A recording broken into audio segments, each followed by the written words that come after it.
Okay, I'm just going to confirm with Wendy that the live stream has started. Great, thank you very much. Hello everyone, I have pleasure in opening the council meeting of the 11th of November 2025 at 6 p.m. and welcome all those in attendance. I would like to begin by acknowledging that we're meeting on the lands of the Whadjuk Noongar people and to pay our respects to elders past and present, acknowledging that as the City of Vincent we have a role to play in working towards reconciliation and justice for First Nations people. Now I notice that all councillors are seated except for Councillor Ashley Wallace, who is an apology for tonight. So first I'm going to begin with public question time, and I just want to see, does anyone wish to address? Okay, so in that case I note that there are no questions and I close public question time at 6 o'clock. Okay, so in that case I'll go straight to the Governance Manager. Can you please confirm whether any written statements were received? Yes, through you, Mayor Zaman, we have received written questions from Lexi Smith of Perth. These questions do not relate to any matter on this evening's agenda.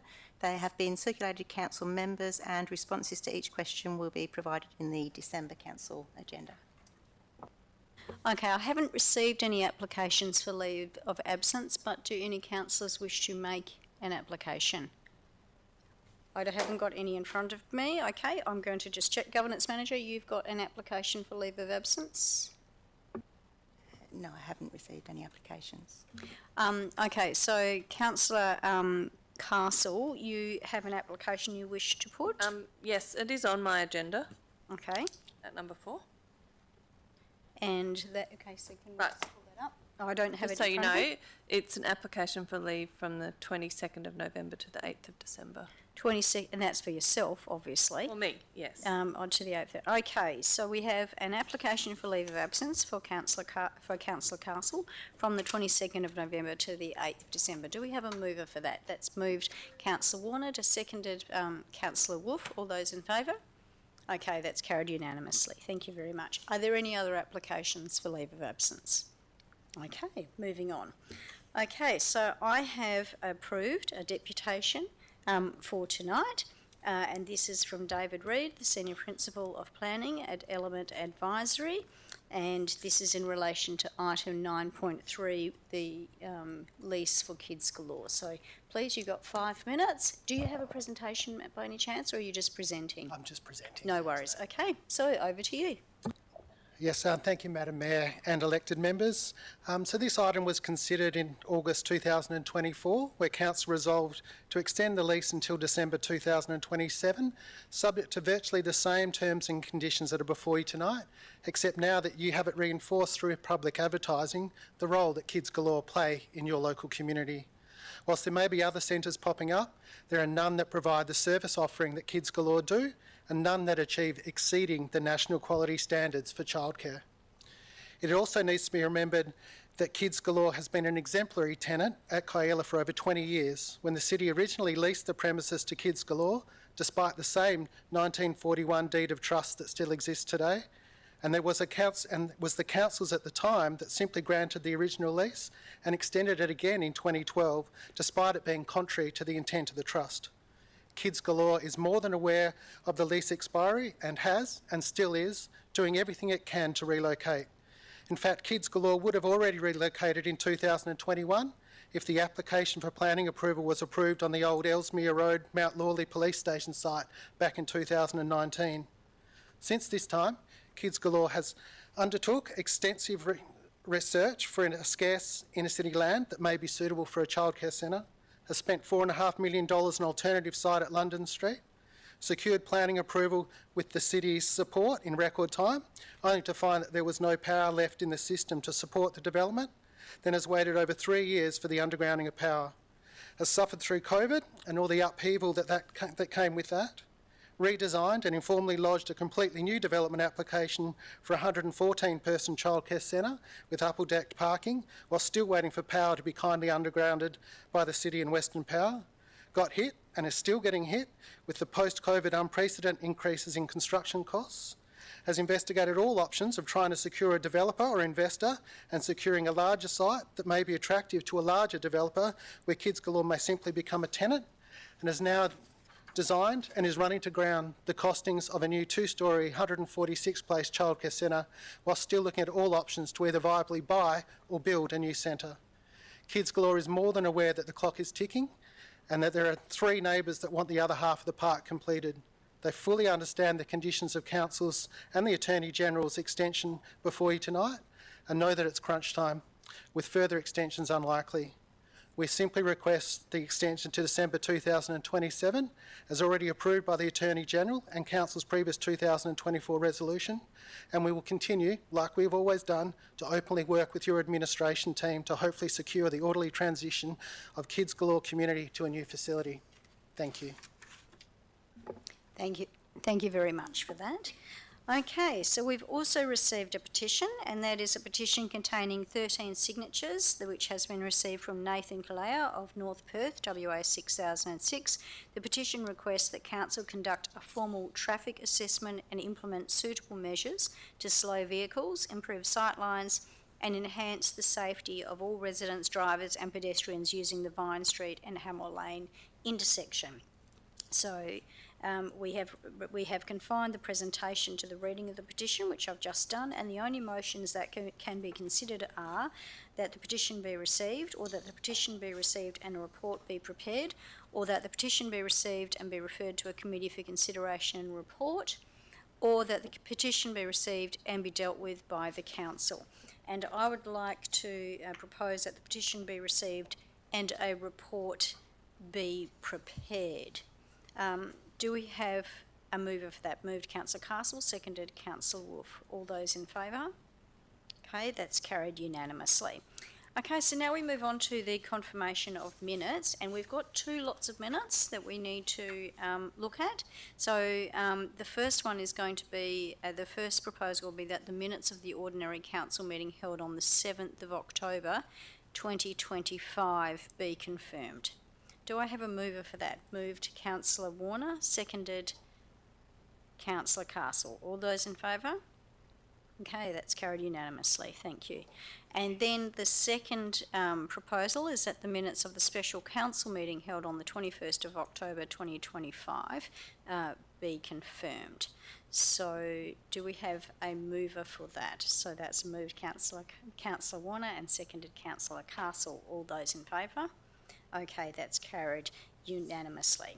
So, members, I've got a few comments that I wanted to make.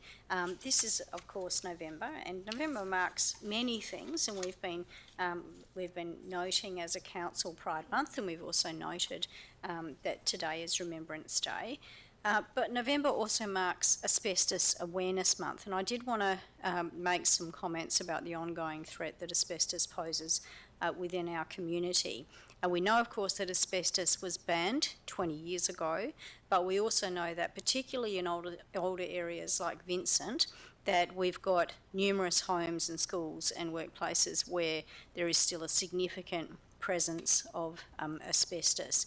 In fact, any home that was built before the 1990s is very likely to contain some degree of asbestos. And so the prevalence of this, particularly in areas like Vincent where there's a lot of upgrades occurring to homes and also demolition, means that there is an urgent need for public awareness, safe handling practices, and also to ensure that we've got a coordinated all tiers of government action in relation to this. Now, we have previously talked about the Asbestos National Strategic Plan 2024 to 30, which is now 1 year in, and Vincent supports that. And part of what that plan has done is outlined a phased approach to eliminating asbestos-related diseases across Australia. And part of it says that governments, including local governments, need to develop a risk-based, prioritised asbestos removal program for publicly owned and controlled properties, and that we are also responsible for developing incentives that encourage the safe removal of asbestos from residential and commercial properties. But there is an emerging concern about the lack of federal or state government funding for the implementation of the plan.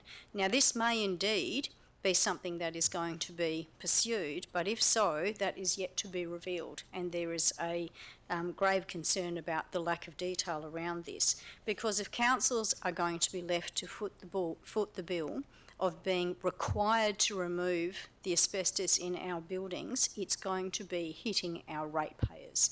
So if we are looking at an all-of-government approach to this, we also need, and if this is being something which is being required of councils, we also need to be asking the question about where that money is going to come from, because we are talking about millions and millions of dollars in Vincent alone. Now, I know the administration wholeheartedly support the idea of Australia leading the campaign for a worldwide asbestos ban. And obviously we're very supportive of a plan which requires a coordinated phased approach, but we do need the federal and the state government to work with us and to fund us as key stakeholders to ensure the plan is realistic and practical, and we are writing to the relevant ministers to raise our concerns.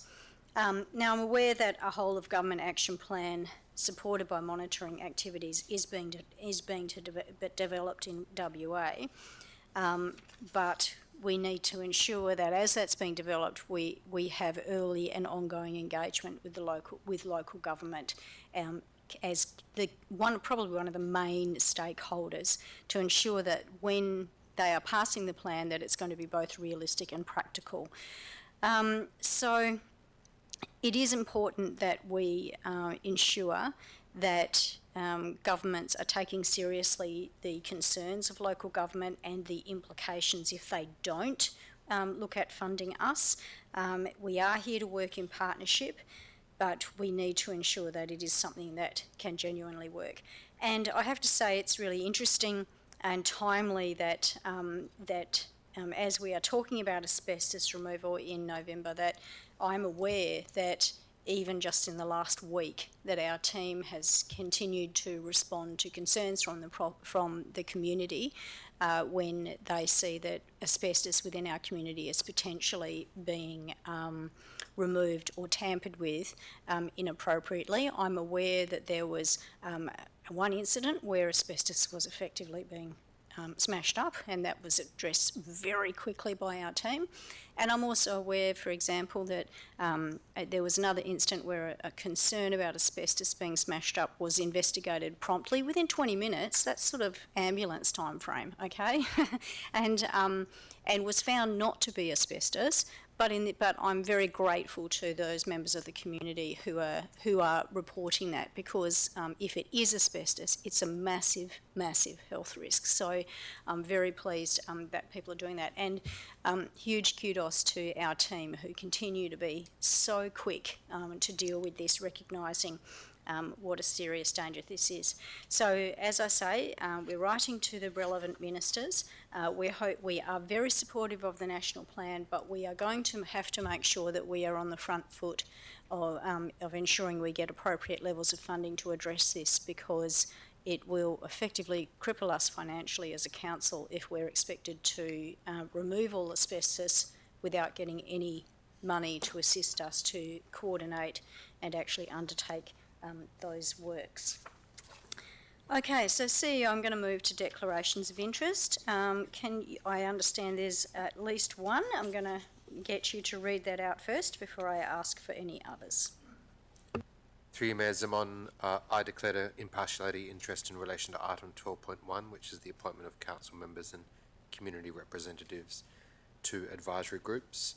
I noted that I have previously worked with 3 of the nominees for the Sustainability Advisory Group, all who reported to me at one point. I had no involvement in the assessment of the candidates before council tonight. Thank you, CEO, and noting that you also don't get a vote on this council. Are there any councillors who have anything they need to declare, any interest they need to declare? Okay, all right, so I'm now going to move, so the items which have been subject to a deputation is of course 9.3. We haven't had any questions arise. Okay, we've got an absolute majority decision, which is 11.6. And Councillor Warner. Which items in addition would you like to speak to? Okay, Councillor LaFontaine. Councillor Greer. 11.4, please. That's 11.4, did you say? Mm-hmm. Okay. Councillor Castle. I'm guessing we need to talk about 12.1, 12.2, 12.3 and 12.4.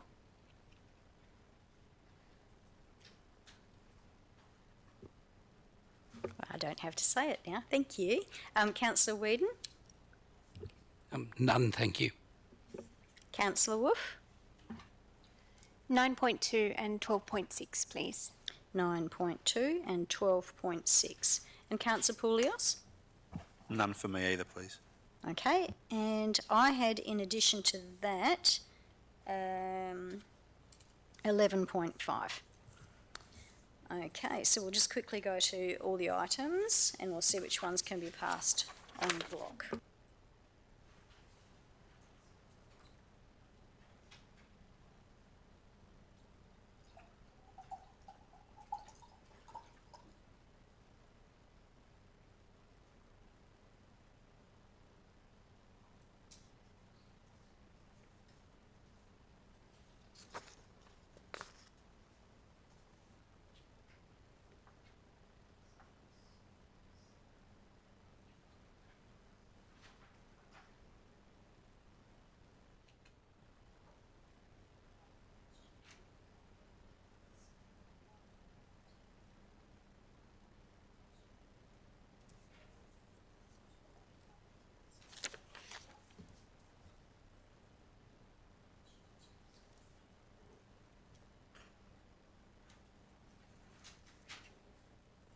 Okay, Governance Manager, would you like to read out the items that are proposed to be passed on block?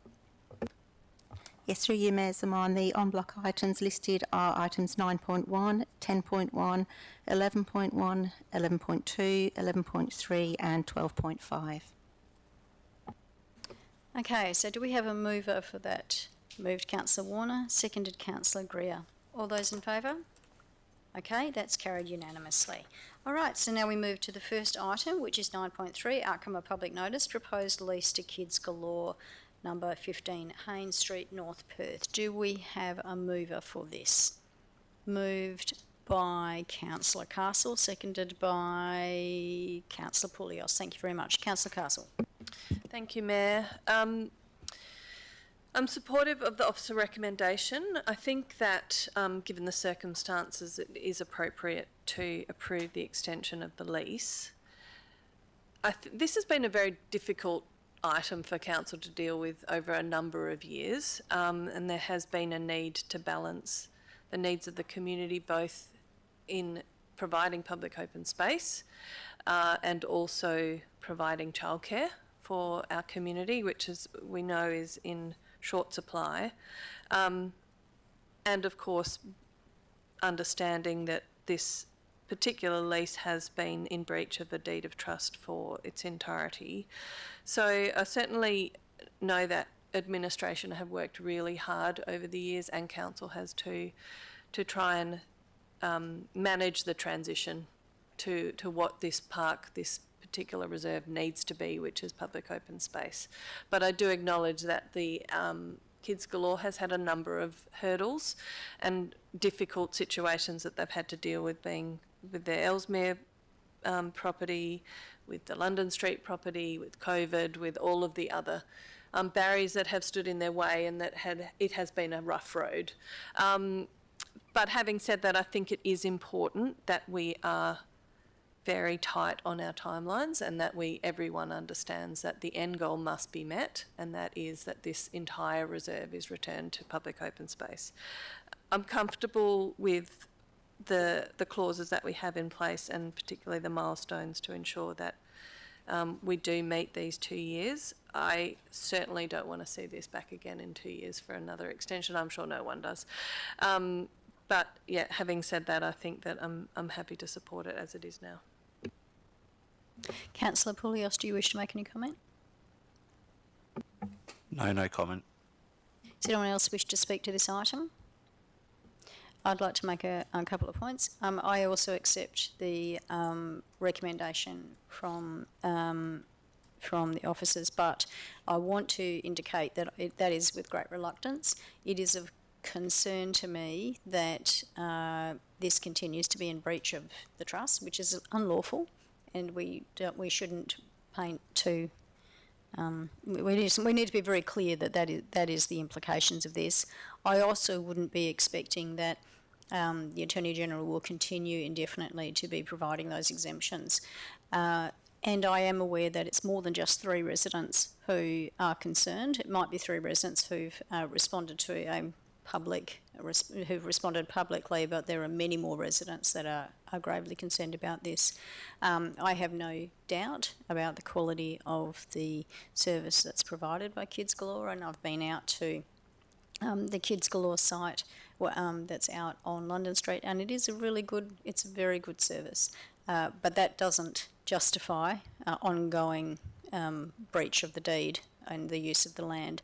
I'm very hopeful that the development that is being contemplated at the corner of London Street and Scarborough Beach Road will be proceeding and will be proceeding soon. That parcel of land is a bit of a blight within the City of Vincent, and the opportunity to have a beautiful development out there is welcomed.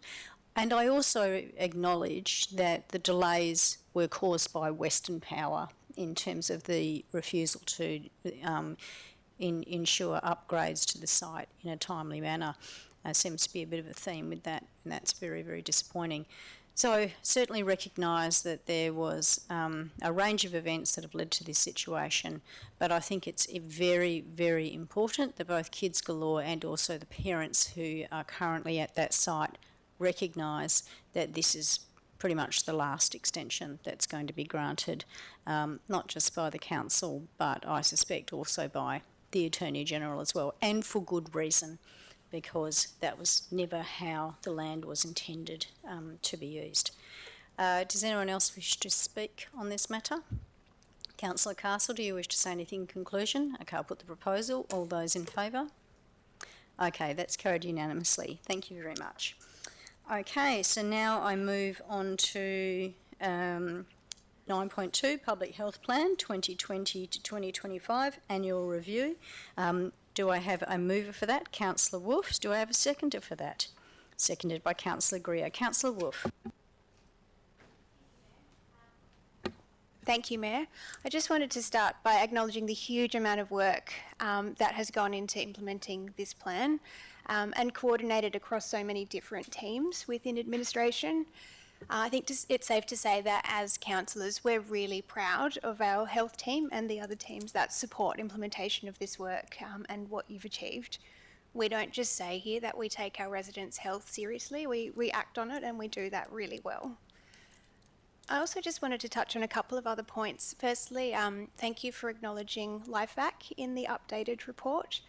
I'm really pleased that the City of Vincent will be taking a motion on LifeVac forward to the upcoming Walga Zone meeting, and that motion will talk to the potential for advocacy to the state government around future rollout of LifeVac across community facilities in WA. I also appreciate the update on lessons learned in the report. I think those were really valuable reflections that we included, and I look forward to discussing those a little bit further and how we might apply those in our next plan at the November workshop.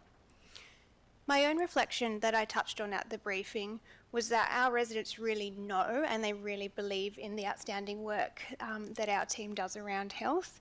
But there is a concern for many that some of this incredible work might be mitigated or in part undermined by some of the planning outcomes that we see through processes where the city has relatively less control. So processes through the WAPC, the JDAP or SAP processes. So I was really, really pleased to hear at the briefing that those links to urban planning will be embedded in our next plan. And was also pleased to read that increasing linkage in the new 2025 State Public Health Plan.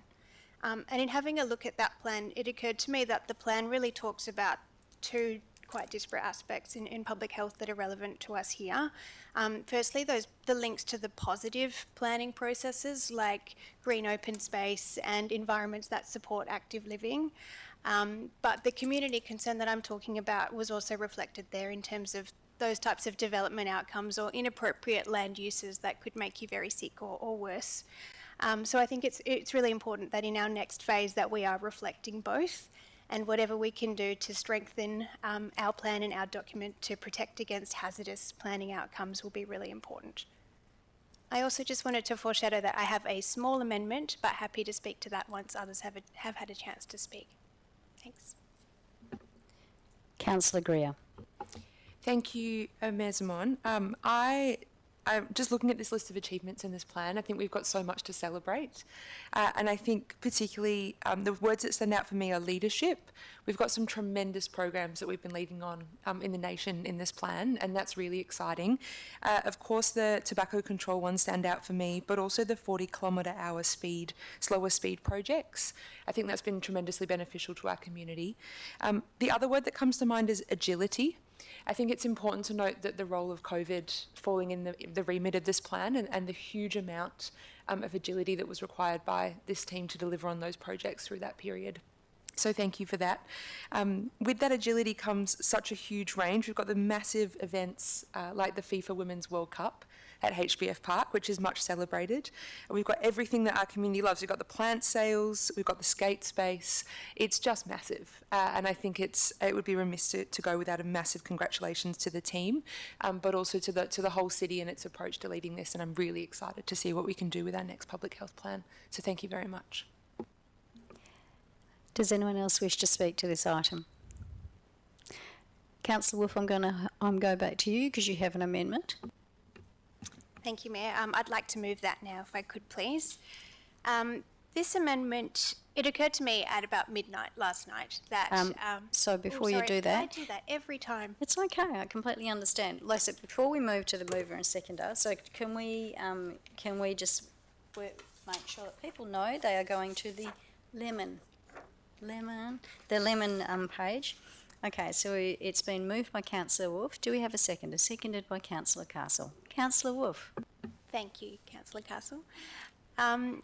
It occurred to me at about midnight last night that we hadn't reflected in the updated plan the initiative around the Chatty Cafe, which wasn't originally part of the public health plan, but an initiative that we started in the second half of this year. And that program is free and it's friendly and it's really all about having a chat.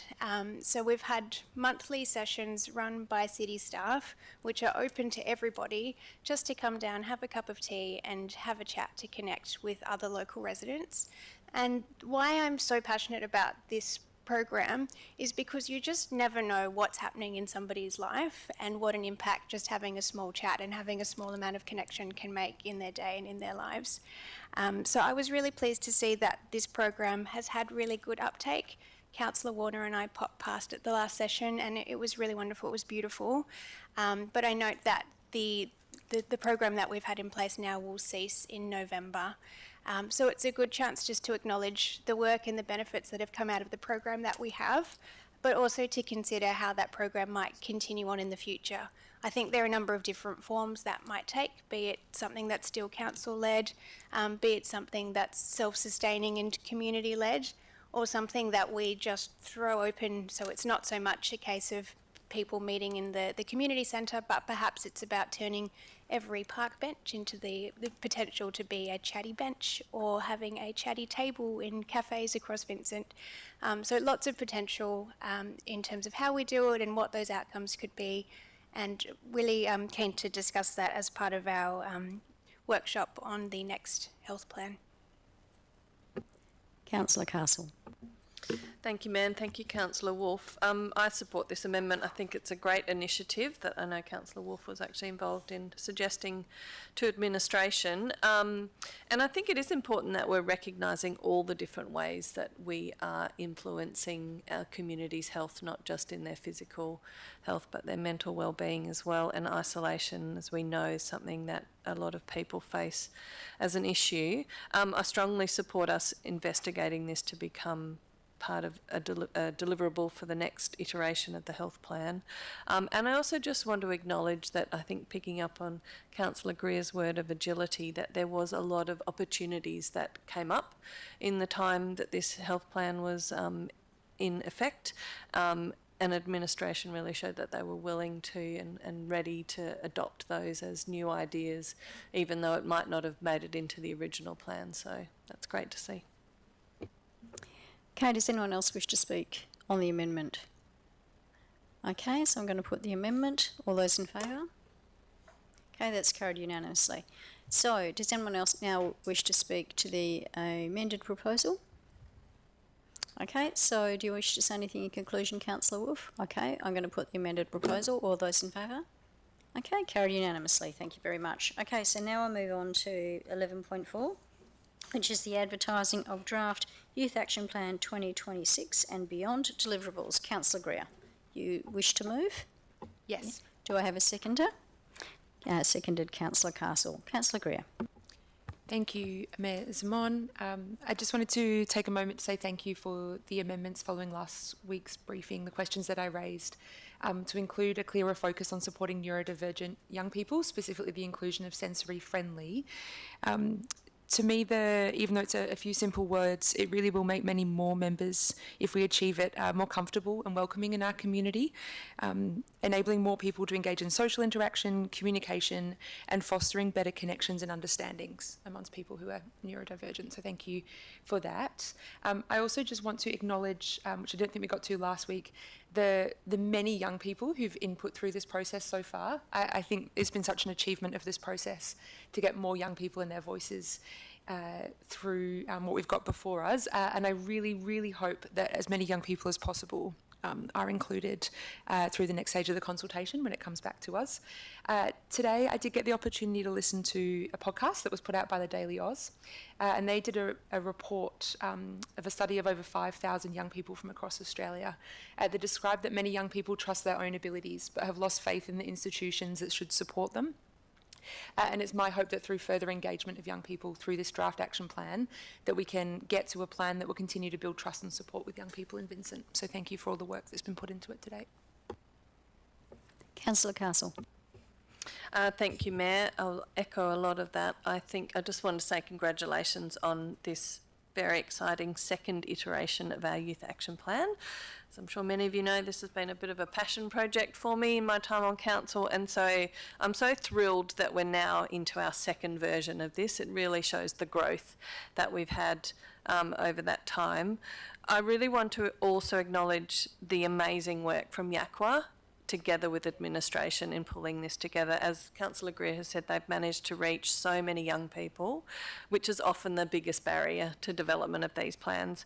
And so I feel like we have a really good sense of what's important to them and what we can deliver to improve their lives and their interactions with council and with businesses and with all of the other services that are on offer in Vincent.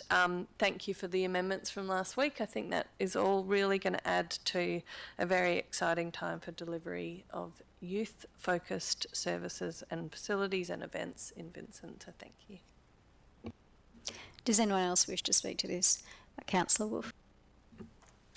Thank you, Mayor. This is really fantastic and thorough work, and I also look forward to progressing these deliverables to advertising. I think it can be so easy for organisations to blame young people for lack of engagement, particularly when we're talking about local council processes. But I really believe that it's the responsibility of organisations to meet young people where they are and to engage them that way. And I think this work is a solid example of doing that really, really well. In addition to the regular progress updates that we'll get about sort of what started and what's on track as the plan is implemented, I'm really keen to explore some of the most effective ways to measure the real impact that implementation of these deliverables has on the day-to-day lives of young people in Vincent. And what I mean by that is really what tangible difference has it made to young people at the end of the plan. And I'm sure we will see that there really is a big tangible impact. I just wanted to make a comment as well around budgets, noting our yearly budget cycles and the way that we have to sort of play it year by year to see what work we can fit into that available resourcing. I'd also be really keen to explore together whether there's any ability to notionally cost these types of big multi-year plans upfront, so that potentially we don't get stuck in a final year with multiple deliverables outstanding and without resourcing to implement them. So I'd be really happy to discuss that potentially at a future workshop. Thank you. Does anyone else wish to speak to this item? I just want to echo the comments by Councillor Castle that I have been very impressed, particularly with the work that Yakwa did around the consultation on this. I think they have brought a lot of credibility to this, and for that I'm very grateful for how effective they've been. Councillor Greer, do you wish to say anything in conclusion? Okay, I'll put the proposal. All those in favour? Okay, that's carried unanimously. Then I move on to the next item.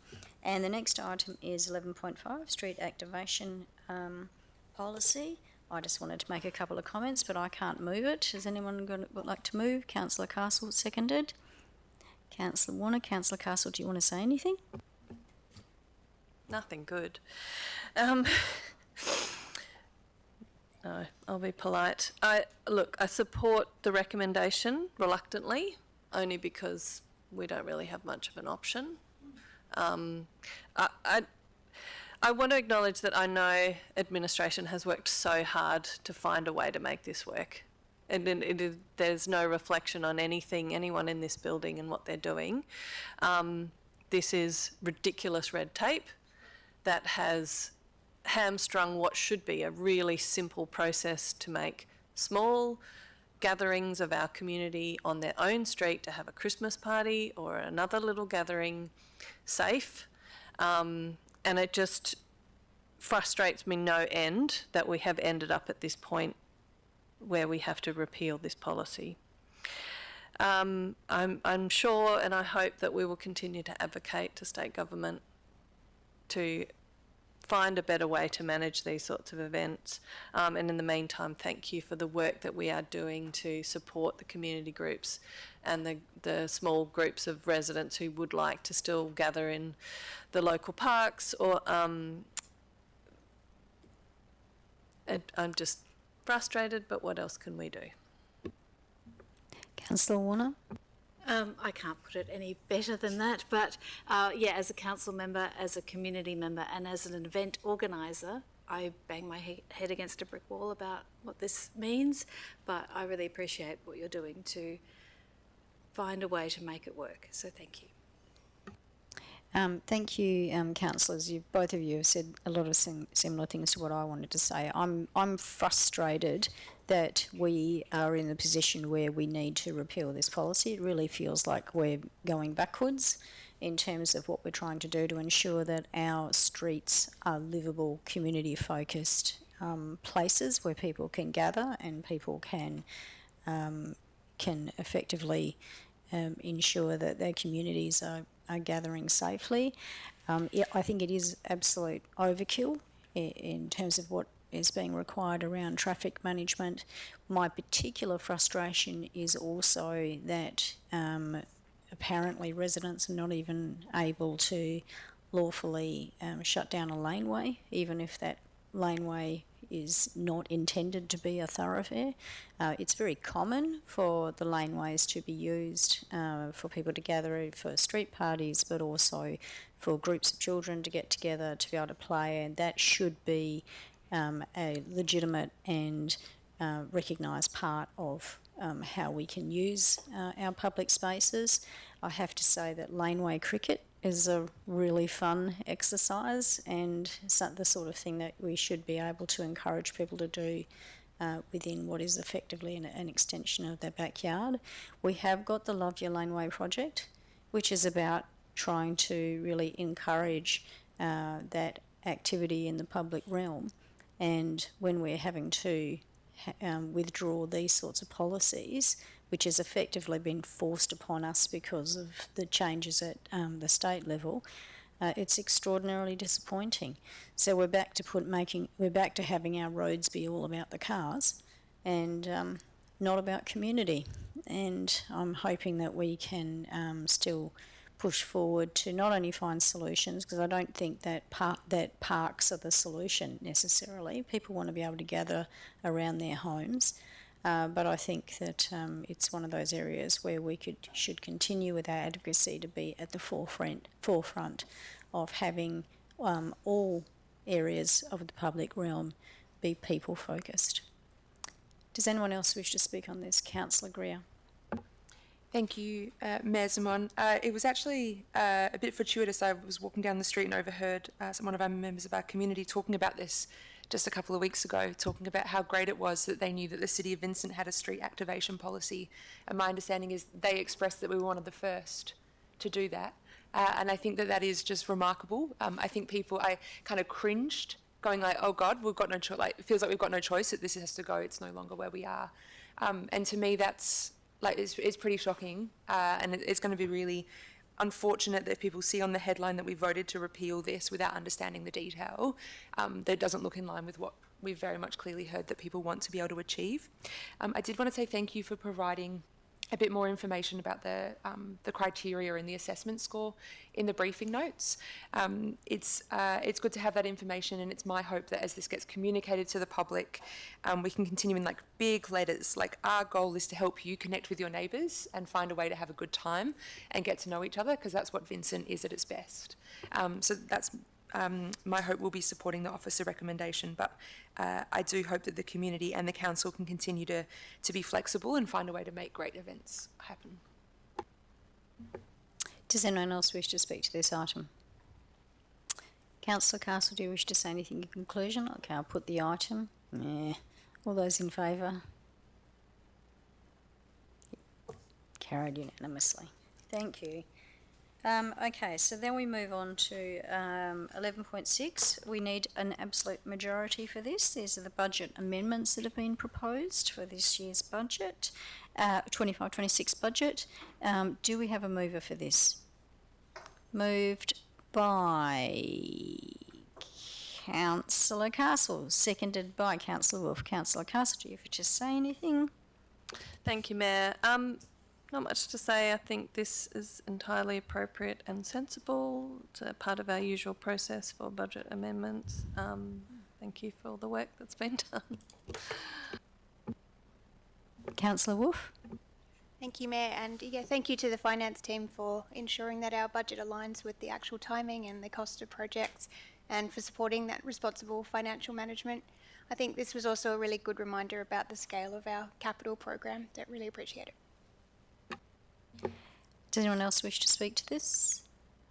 Councillor Castle, anything in conclusion? Okay, I'll put the item. All those in favour? Okay, that's carried unanimously, which also means we have achieved an absolute majority. Okay, so now we're going to move to 12.1, which is the appointment of council members and community representatives to advisory groups. Okay, so I'm actually going to, first I need a mover, sorry. Moved by Councillor Castle, seconded by Councillor Warner. Okay, so what I'm going to do is I'm going to hand to the governance manager to read out the nominations that we've already received, so that people know that. So we'll go from there. So through you, Mayor Zaman, for the Sustainability Advisory Group from Council, we have received 4 nominations, being Councillor Greer, who is also nominated for Chair, yourself, Mayor Zaman, Councillor LaFontaine, and Councillor Wallace. Are there any other nominees from the floor? Okay, so that's 4 nominations for 4 vacancies. All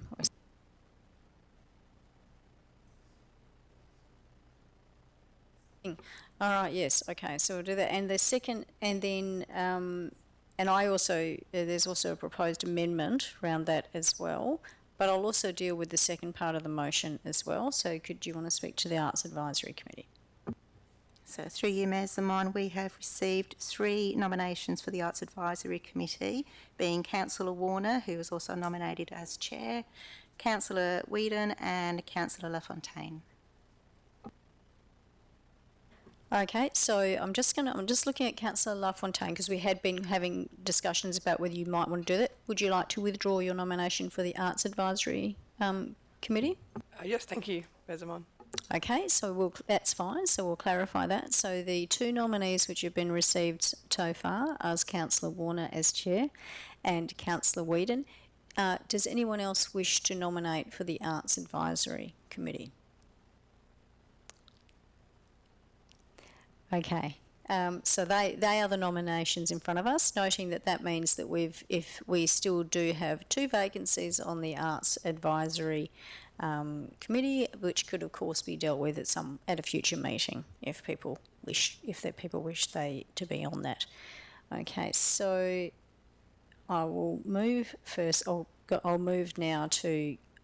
I can't move it, so no, that's okay. All right then. So Councillor Castle, this is the substantive I'm getting you to do. So would you like to speak to the motion?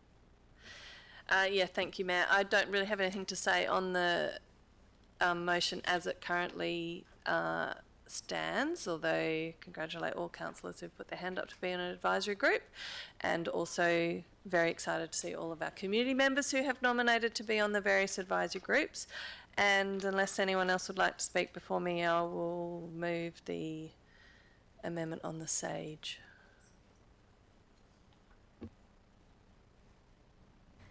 Or grey, there was some debate. No. It's definitely olive. So can I just confirm? Are you moving that amendment now? That's on the olive. Yes, Right. I am. Okay. So all right then. So what we'll do now is I will deal with the amendment as it's been proposed. So do I have a seconder to the amendment? The seconded by Councillor Greer. We'll deal with that, and then we'll go back to the substantive amended, and that means it will be going to you, Councillor Warner, as the seconder for the motion. Okay? All right. So would you like to speak to the amendment, please, Councillor Castle? Thank you, Mayor. Yes, I support this amendment. I think it is appropriate that if we are splitting the two groups or the one group into two, that both should have the status of advisory group. And thank you, Mayor, for preparing this. This is actually returning us to a position we had previously where we had the Urban Mobility Advisory Group, or TAG is a much snappier acronym, so I like that. And I think it's important that we include council members and community members in these discussions. We have some important work to do with the Accessible City strategy, and I think this group will be a great support for that. Councillor Greer. Thank you, Mayor Zaman, and thank you for bringing this amendment forward. I am supportive of this amendment because I think that the motion as proposal as it stood previously, or currently stands, but before this, without this, to me, the concerns I had with that was the lack of clarity around when the transport group would be established. I think this sets a nice, clear deadline. I think our community, without setting this clear deadline, our community would be quite concerned about the removal of the transport aspect of advisory committees. There are many, many transport issues that are very dear to our community. And additional to what Councillor Castle said, I think it would be concerning to me that there'd be no role for council members on an advisory group that was discussed previously. So, as such, supportive of this amendment. Thank you. I'll just make some comments. Thank you very much, Councillor Castle and Councillor Greer, for moving my amendment, because obviously I'm not able to do it from the chair. I think that it is important that we have a dedicated advisory group that is just looking at transport issues. I think particularly of what's happening at the moment with public transport and the advocacy that we need to undertake around that, but also I'm very concerned about e-ridables and the advocacy around that space and the infrastructure that we require in order to accommodate not just e-ridables but also bikes and the like. So it feels more important than ever that we have a very particular focus on transport. Having said that, the work that we do around sustainability is so critical and so important as well that I think it is worthwhile us having the two separate groups that, whilst there is a degree of overlap, are able to be dedicated to focusing and doing deep dives in those particular areas. So the timing, I think, is going to work because it means that we can seek nominations from the community for people with that particular expertise, and it also means that as a council we've got some time to think about the 4 people that may want to be on that and who may want to chair that, and we can of course have the discussion around that as we usually do to figure out how we want to do that. So thank you very much for facilitating that. Does anyone else wish to speak to the amendment? Okay, so I'm going to put the amendment. Okay, all those in favour? Carried unanimously. Thank you very much. So now we're going to go back to the substantive amended motion in front of you. And Councillor Warner, you had seconded. I've got nothing to add, but let's proceed. Does anyone else wish to speak to this item? Okay, I'll just make one more comment, and that is that I'm very pleased to have a tag. I like that too. I'm not sure that the SAG is has quite the same ring, and we've of course got the AG. I also will be indicating that at some point in the future I'll be bringing another proposal to establish what is unfortunately referred to as a DAG, which is a Disability Advisory Group. So it is something I think we need to be looking at as well. We shouldn't have too many advisory groups. They obviously take up administration time and energy, but hopefully if it's done cleverly, it's going to be harnessing expertise, not simply adding further administrative burden. And we all know that we have enough meetings. We don't need to have more for the sake of it. But otherwise, thank you very much to all of you for your goodwill in talking about the nominations, and I'll leave it at that. Does anyone else wish to speak to the substantive amended? Councillor Castle, do you wish to say anything in conclusion? I'll put it then. All those in favour? Great, thank you. Carried unanimously. So then we move on to the next one, which is 12.2, appointment of council members to the Metro Inner Development Assessment Panel. The first thing I'm going to say is, do I have a mover for this? Okay, it's moved Councillor Castle and seconded Councillor Greer. And Governance Manager, would you like to say who the nominees are? Who has the nominations you have received? Thank you. Through you, Mayor Simon, I have received 2 nominations for the position of member from Councillor Wolfe and Councillor Warner, and 2 nominations for alternative member positions from Councillors Castle and Councillor Wallace. So do we have any other nominations from the floor? Okay, so we've got the nominations in front of us. Councillor Castle, is there anything you wish to say? Thank you, Mayor. Supportive, obviously, of this recommendation. I have a question for administration as to whether there's been any advice from DPLH about provision of training for new members.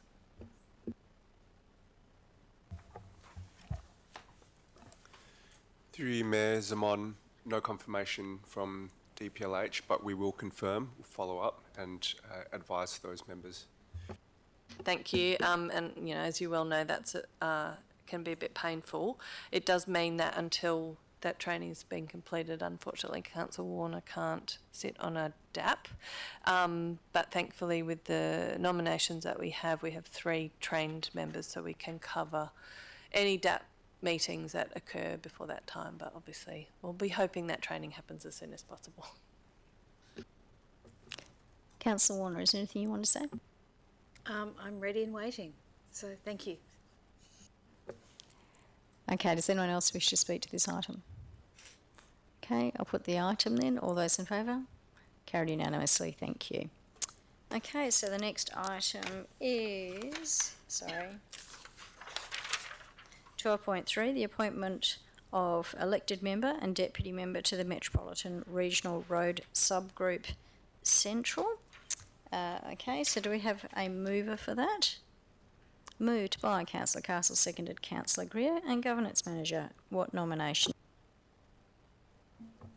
So through you, Mayor Simon, we have received 1 nomination from Councillor Wallace.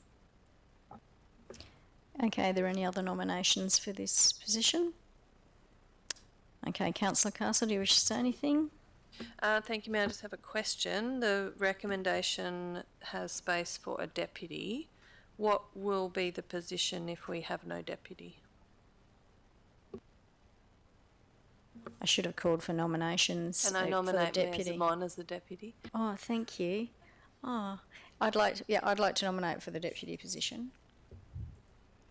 unless, does anyone else wish to nominate for the deputy position? You can. Thank you. So Councillor Castle, so you don't have anything further? And so, Councillor Greer, did you second? Okay, so sorry, I was trying to remember.